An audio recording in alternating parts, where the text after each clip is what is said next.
نواں پارہ ہے سورہ اعراف، اور سورہ اعراف کی ہم نے 108 آیات پڑھ لی ہیں، اور یہ صفحہ نمبر 22 پر جو رکوع ہے، رکوع سے آج کا ہمارا سبق کا آغاز ہو رہا ہے۔ اعوذ باللہ من الشیطان الرجیم، بسم اللہ الرحمن الرحیم۔ قال الملأ من قوم فرعون إن هذا لساحر عليم يريد أن يخرجكم من أرضكم فماذا تأمرون؟ قالوا أرجع وأخاه وأرسل في المدائن حاشرين يأتوك بكل ساحر عليم۔ وجاء السحرة فرعون قالوا إن لنا لأجرا إن كنا نحن الغالبين۔ قال نعم وإنكم لمن المقربين۔ قالوا يا موسى إما أن تلقي وإما أن نكون نحن الملقين۔ قال ألقوا، فلما ألقوا سحره أعين الناس واسترهبوهم وجاءوا بسحر عظيم۔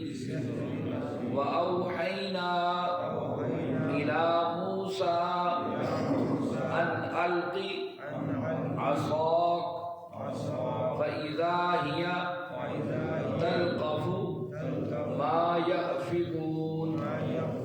فوقع الحق وبطل ما كانوا يعملون۔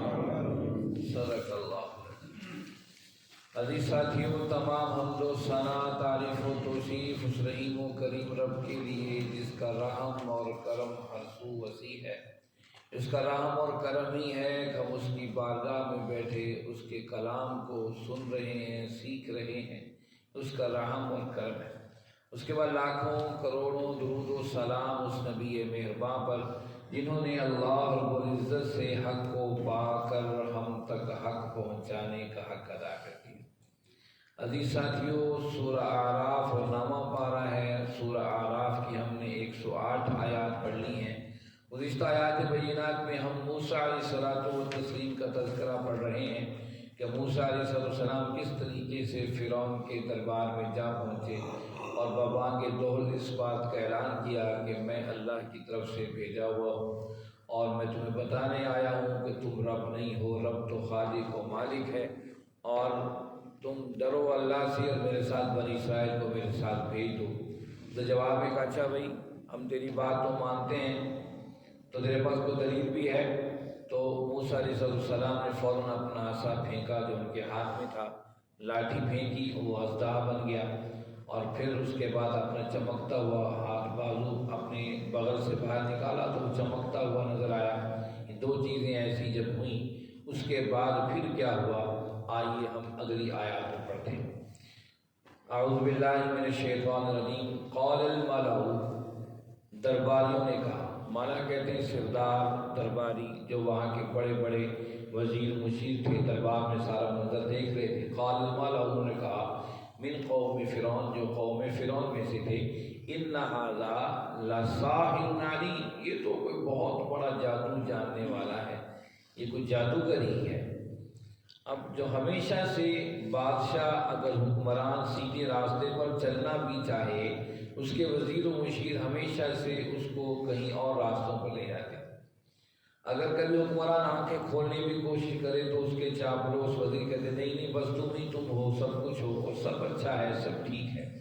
ہمیشہ سے مشیر بادشاہوں کو تباہ کر دیتے۔ اب فرعون چونکہ موسیٰ علیہ السلام سے رہا تھا، پلا بڑھا تھا، تو وہ موسیٰ علیہ السلام کی دیانتداری کو، اخلاق کو، کردار کو جانتا تھا کہ موسیٰ علیہ السلام کوئی غلط بات کہہ نہیں سکتے۔ لیکن درباریوں نے سوچا تو کام کہیں ایسا نہ ہوا، اکٹھے پلے پڑے ہیں کہ فرعون ہی اس کے اگر کہنے میں آ گیا، بنی اسرائیل کو بھیج دیا یا ایمان لے آیا تو مسئلہ تو خراب ہو جائے گا، اور یہ ساری ہماری جو ایجادات اور جو ہمارے ہاتھ میں طاقت قوتیں ہیں اور یہ وسائل ہیں تو سب ختم ہو جائیں گے۔ ہم اپنے ملک میں دیکھ لیجیے 5 سال کے لیے اقتدار میں آتے ہیں اور اگلے 5 سال کی پلاننگ کر رہے ہوتے ہیں کہ یہ 5 سال ہمارے نہیں، اگلے 5 سال کی ہم پلاننگ کر لیں کہ ہم ان کو کیسے محفوظ کر لیں۔ چلو تم ان اگلے 5 سالوں کو محفوظ کرنے کے لیے عوام کا بھلا ہی سوچ لو، وہ بھی سوچنے کو تیار نہیں ہوتے ہیں ہمارے۔ وہ تو پھر سدا بادشاہ کی شاہتیں تھیں، ان کے وزیر تو کئی سالوں تک وزیر رہتے تھے، انہیں تو اپنی تخت کو بچانا تھا، اپنے کرسیوں کو بھی۔ انہوں نے کہا کہ ان ھذا لساحر علیم، یہ تو کوئی بہت بڑا جادوگر جاننے والا لگتا ہے۔ یرید ان یخرجکم من ارضکم، یرید یہ چاہتا ہے ان یخرجکم کہ تمہیں نکال دے، من ارضکم تمہاری زمین سے، فماذا تأمرون تمہارا کیا خیال ہے؟ ہمیشہ سے یاد رکھیے جہاں کہیں بھی حق کی دعوت کھڑی ہوئی ہے، حق کو لے کر افراد اٹھے ہیں، ہمیشہ سے ایوانوں میں زلزلہ برپا ہو گیا، یہ ہمارا اقتدار چھیننا چاہتے ہیں۔ اسلام کی پوری ہسٹری دیکھ لیجیے، اللہ کے نبی صلی اللہ علیہ وسلم سے لے کر اب تک کے سارے تصور حکمرانوں کا لے لیجیے، صحابہ کے بعد، خلفاء راشدین کے بعد جو بھی حکمران بنا اور جن کے دور کے اندر کچھ افراد بھی اصلاح کے لیے اٹھ کھڑے ہوئے، ہمیشہ سے حکمرانوں کو خطرہ پڑ گیا کہ ہمارے اقتدار نہ چھینیں۔ اور یہ قرآن بتاتا ہے کہ اب کا معاملہ نہیں، ماضی میں بھی جب جب اہل حق انبیاء اکرام دنیا میں آئے اور اللہ کا پیغام سنانے کے لیے کھڑے ہوئے، حکمرانوں کو خطرہ پڑ گیا کہ ہماری ریاست حکومت چھین نہ لی جائے۔ یہی بات درباریوں نے کہی، یرید ان یخرجکم، اصل میں ہمیں لگتا ہے چاہتا یہ ہے جادو دکھا کر تمہیں نکال دے تمہاری زمینوں سے، فماذا تأمرون تمہارا کیا خیال ہے؟ اور جب حکمران کو یہ بتا دیا جاتا ہے کہ تیرا اقتدار خطرے میں ہے، تو پھر اپنے اقتدار کو بچانے کے لیے حکمران ہر وہ کام کر گزرتا ہے جو انسانیت سننے اور دیکھنے سے بھی عاجز رہتی ہے۔ قالوا، انہوں نے کہا ارجع، اسے پکڑے رکھو، وَأَخَاهُ، اس کے بھائی کو، وَأَرْسِلْ فِي الْمَدَائِنِ، اور تمام شہروں میں پیغام بھیجنے والا پیغام بھیج دو، حاشرین، اور اکٹھے کر لو۔ انہوں نے اعلان کیا، کہا کہ ان دونوں کو روک لو بادشاہ، ان کو اپنے پاس انہیں باہر نہ جانے دو، اور ہرکارے بھیج کے سارے شہروں میں اعلان کر دو، یاتوک بکل ساحر علیم، کہ آ جائیں ہر قسم کا جو جادو جاننے کے ماہر ہیں وہ آ جائیں۔ وجاء السحرۃ فرعون، اور جب سارے جادوگر فرعون کے پاس آ گئے، قالوا، انہوں نے کہا، ان لنا لاجرا، ہمارے لیے کیا اجر ہے، ان کنا نحن الغالبین، اگر ہم غالب آ گئے۔ کمال ہے، بادشاہ کو اپنی تخت کی پڑی ہے، وزیروں کا اپنی کرسی کی پڑی ہے، اور جادوگروں کا اپنے مال کی پڑی ہے۔ ہر شخص اپنی دار، اپنی میت، اپنا مردہ اور اپنی میت خود اپنے کندھوں پر اٹھائے چلتا ہے۔ ہر شخص کی ایک لالچ کی لمٹ ہوتی ہے اور اس لالچ کی چکی میں پستا چلا جاتا ہے۔ اسی کو قرآن نے کہا الہاکم التکاثر حتی زرتم المقابر، یہ جو حوث ہے اور یہ دوڑ بھاگ ہے پیسے کی، دولت کی، اقتدار کی، جو لالچیں ہیں ساری، یہ تو قبر کی مٹی اس کا پیٹ بھر سکتی ہے اور کوئی چیز بھر نہیں سکتی۔ اب بادشاہ کو خطرہ ہے اقتدار کا نہ چلا جائے، وزیروں کو خطرہ ہے ہماری کرسیاں نہ چلی جائیں، اور جو جادوگر بلائے ہیں انہیں خطرہ یہ ہے کہ ہمیں مال کیا ملے گا۔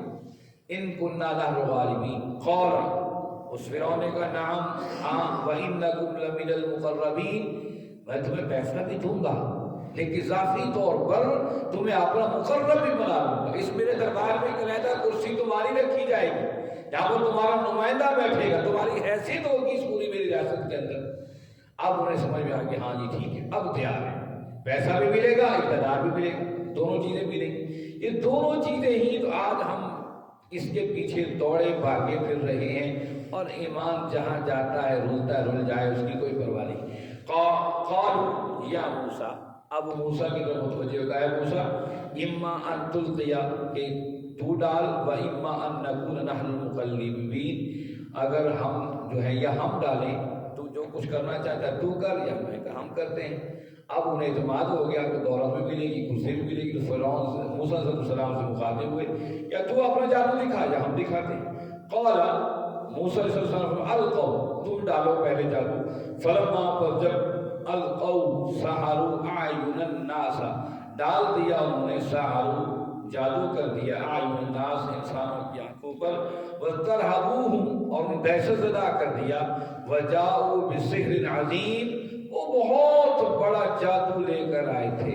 قرآن نے بھی کہا کہ بہت بڑا جادو تھا، کیا تھا؟ دوسری جگہ ہم پڑھیں گے، قرآن پاک میں بنی اسرائیل کا تذکرہ بار بار آیا ہے اور ہر جزیات مختلف جگہ پر مختلف انداز سے پیش کیا ہے۔ ان لوگوں نے رسیاں جو پھینکی اور جو جادو کر دی، جادو ہمیشہ آنکھوں پر ہوتا ہے، دماغوں پر ہوتا ہے۔ مسمرزم کیا یہ بھی جادو ہے، دماغ کے اوپر کر دیا جاتا ہے، چیزوں پر وہ اثر نہیں ہوتا، آنکھوں دماغوں پر وہ اثر ہو جاتا ہے، اس سے وہ چیزیں چلتی پھرتی نظر آتی ہیں۔ کبھی سحر عظیم، اب انہوں نے یہ کر دیا، دہشت زدہ لوگ رہ گئے، بڑا جادو کر دیا۔ وَأَوْحَيْنَا ہم نے وحی کی إِلَىٰ مُوسَىٰ، موسیٰ علیہ السلام کی طرف، أَنْ أَلْقِ عَصَاكَ اب آپ اپنا بھی عصا اور اپنی بھی لاٹھی ڈال دیجئے، فَإِذَا هِيَ تَلْقَفُ مَا يَأْفِكُونَ بس وہ جو ہی گری لاٹھی تو وہ نگلنے لگی ان تمام جادو کو، ما یافکون جو وہ جادو کر رہے تھے۔ فوقع الحق وبطل اور بس واضح ہو گیا حق، وبطل جھوٹ ہو گیا، ما کانوا یعملون جو کچھ وہ عمل کر رہے تھے وہ سب جھوٹ ہو گیا، ختم ہو گیا، حق غالب آ گیا۔ اور پورے اس میدان کے اندر دندنا رہا تھا وہ اسلحہ جو موسیٰ علیہ السلام کی لاٹھی سے بنا تھا، وہ چھوٹے چھوٹے سانپ وہ سب ختم ہو گئے اس میدان کے اندر۔ یہ سارا واقعہ فرعون پوری کروفر کے ساتھ، اپنے پورے لشکر لاؤ لشکر کے ساتھ اور وزیر پورے اعتماد کے ساتھ اور جادوگر پوری قوت کے ساتھ کھڑے تھے، اور سارے درباری اور ساری عوام بھی وہاں کھڑی تھی اور بحیثیت لگ رہے تھے موسیٰ ہارون یہ دو ہی اس پورے معاشرے میں مجرم ہیں، نعوذ باللہ استغفر اللہ۔ لیکن جب انہوں نے اللہ کی طرف سے وہ معجزہ دکھایا سارے ششدر رہ گئے۔ اور ہمیشہ سے یاد رکھیے جس وقت بے بس ہو جاتے حکمران اور کوئی جواب بند نہیں پڑتا تو پھر وہ راستہ اختیار کرتے ہیں جو ہر دور کے ظالم حکمران راستہ اختیار کرتے ہیں۔ اس کے بعد پھر کیا ہوا ہم انشاءاللہ اگلی آیات میں ہفتے سے اس کا ہم سب کو آگے پڑھیں گے۔ جمعے کو آپ سب جانتے ہیں کہ چھٹی ہوتی ہے قرآن کلاس کی، انشاءاللہ ہم اس کو آگے پڑھیں گے۔ اللہ رب العزت سے دعا ہے اللہ رب العزت آپ اور ہم سب کو سمجھنے اور اس پر عمل کرنے کی توفیق عطا فرمائیں۔ وآخر دعوانا الحمد للہ رب العالمین والصلاة والسلام علی سیدنا